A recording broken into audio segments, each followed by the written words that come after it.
Infinix Zero 5G. If you're looking to buy a phone on a maximum price of 20,000 and performance is your only or the topmost priority, you should definitely try the Infinix Zero 5G. Welcome back guys. Today we are going to take a look on this phone. First, about the box accessories. The box is actually very premium. This Zero series is their kind of a mid-premium, you can say, like they are slightly above than their regular series. So that's why you get the premium finishing on the box and things. In the box, you get a case and a 33-watt charger provided by an orangish white cable. That's it. There's a screen protector inside the box which you need to apply. By default, it is not applied. This phone comes in two different colors. This is their regular black edition. It's a bit of glossy and there are a lot of fingerprints are coming. This one is really nice. This is their vegan leather edition. We're not seeing this vegan leather first time. Realme had launched various phones on their GT series and the number series. They all are from the vegan leather. Also the Xiaomi 12 series, as you have seen earlier, they also have a vegan leather back panel. So this is good actually. It has their own pros and cons. Personally, I have used the vegan leather one. Both phones are exactly the same. There are a few minor noticeable differences. First is obviously the leather versus plastic. Also, if you look on the frame, compared to the regular one, you get a gold accented paint job. Obviously, it is made of plastic, so stay tuned for the durability. And there's one good design here. If you have already seen on the previously Oppo Find X3 Pro, this is something similar. I mean, compared to their regular a usual camera bump, they try to minimize this one. For example, you can look here closely. This looks good. One advantage that there is no dust settle around this camera frame which could damage your paint over the camera lens and also on the back panel, but here it is good, especially on the vegan leather one. If you look from the far angle or from a little distance, there is virtually no camera bump. So this design is actually good. It will make your phone a little bit of flat. Also, camera bump is very less. It won't make much noise. It is a clean design. There is a triple camera setup on the back panel. We'll talk about the camera later. The weight of the phone is approximately near 200 grams and the in-hand feeling is good. But let me tell you, this phone is big. It has a really big display. It is not too heavy, but actually it is a very big phone. As you can see, my hands are, kind of a okay hand, but again for me it sometimes feels to me very big. Buttons are at very convenient position, especially the fingerprint button.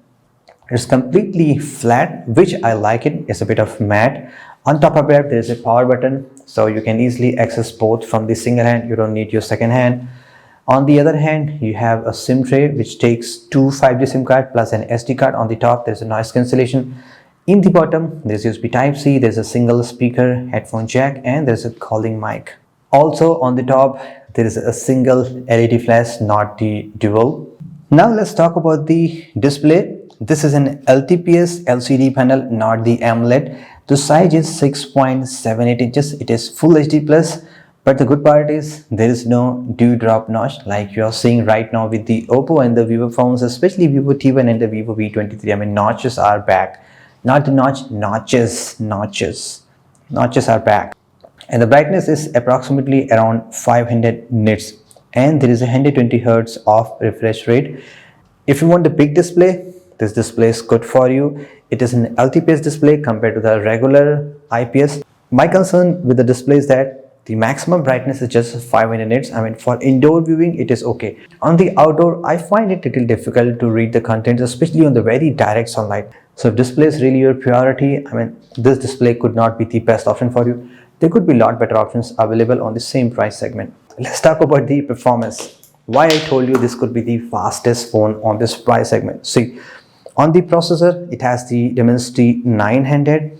There could be some better options available like the Dimensity 920, and if you look on the other counterpart, there's a Snapdragon 778G, which is again a very good popular processor. Let me show you the quick benchmark comparison of the Snapdragon 778G versus the Dimensity 900. So clearly, as you can see, the Snapdragon variant has slightly more advantage over to this, but that's just on the number. In terms of technical specification, you get the UFS 3.1 storage. Not just that, There is LPDDR5, not the LPDDR4X. Yes, you heard it right. There's LPDDR5 RAM available here. So those three combinations, the CPU, the storage type, and the RAM, that makes the overall performance very good. So like you have seen till now on the BGMI, I haven't found any lag so far. I played on the smooth extreme and there is not too much heating also. But yes, provided right now it is winter here, not too cold, but yeah, around 20 degrees outside. So even on that condition, I got around 39 to 40 degrees. Moving further, let's talk about the camera. You get the triple camera setup on the rear side. There's a 48 megapixel main camera sensor followed by 13 megapixel portrait, and there's a 2 megapixel bokeh. About the color accuracy, a couple of samples you can already check. I think the color accuracy is around 90%, which is good for this price segment.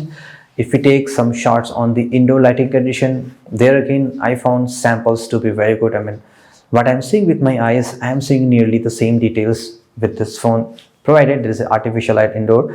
So again, there also it is very good. On the extra capabilities, there's a 13 megapixel portrait. So portrait is good. I mean, if you really want a phone which can give you a lot of good portrait, it is, yeah, there is a 13 megapixel sensor. Also on the zooming capabilities, there is an option where you can go up to twice optical zoom. The quality will be near about the same what you see with the original one, and maximum you can go up to the 30x zoom, which is again okay. I think the quality that you're getting with the maximum zoom, which is acceptable for this price segment. On the video capability from the rear side, you can film 4K 30 frames per second video. The 4K is good. Obviously there is no OIS. You have to go with the Realme 9 Pro Plus. Obviously that will increase your price and the budget. Coming to the front camera, you get this 16 megapixel front camera. From the video front, you can film 4K videos from the front camera. So right now, if you can see, the quality is good. The colors, details on the background, everything is coming super accurate.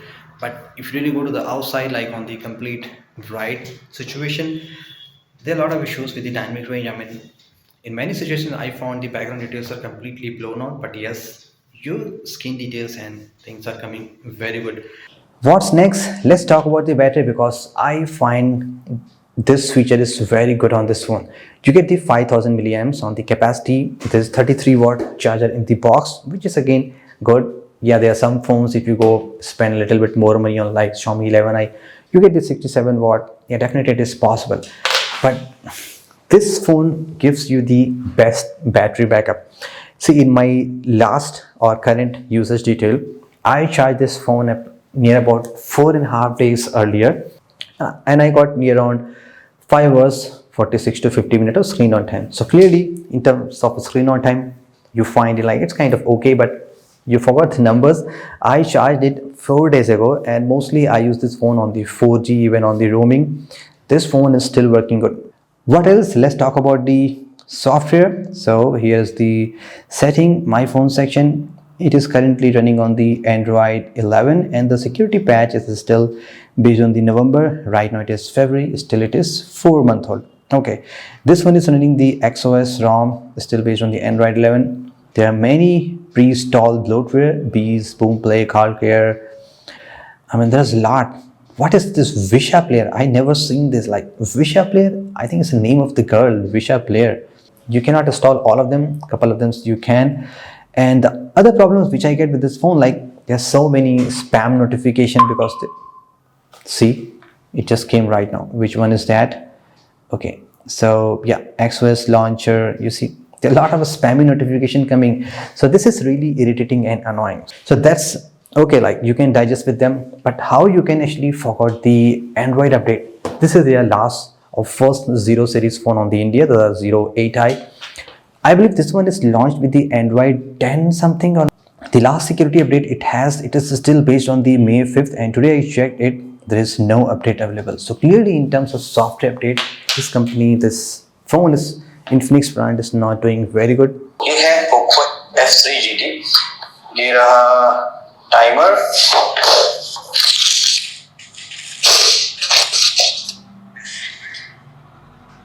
ये गया Poco F3. There is only single bottom speaker. There is no front on the earpiece or either on the top. Loudness is good. I mean, on the maximum volume, there's no distortion at all. Output is coming good. You get the DTS sound available. That's why the output is coming slightly better than regular speaker. So yeah, guys, that's it for the Infinix Zero 5G. On the final verdict, there are some good stuffs here, especially like design copied from the flagship Oppo Find X series. It looks good. They are big. Performance is really super cool. Battery, I like it. Display is okay. Camera is again good and decent for the price segment. Some bit of cons on the software and also on the display part. So again, you have to decide what are your priorities. If those cons are really deal breaking for you, you need to look for other phones. Do let me know what's your thought over the Infinix Zero 5G phone. Thank you so much. As always, this is Saurabh. Have a great day.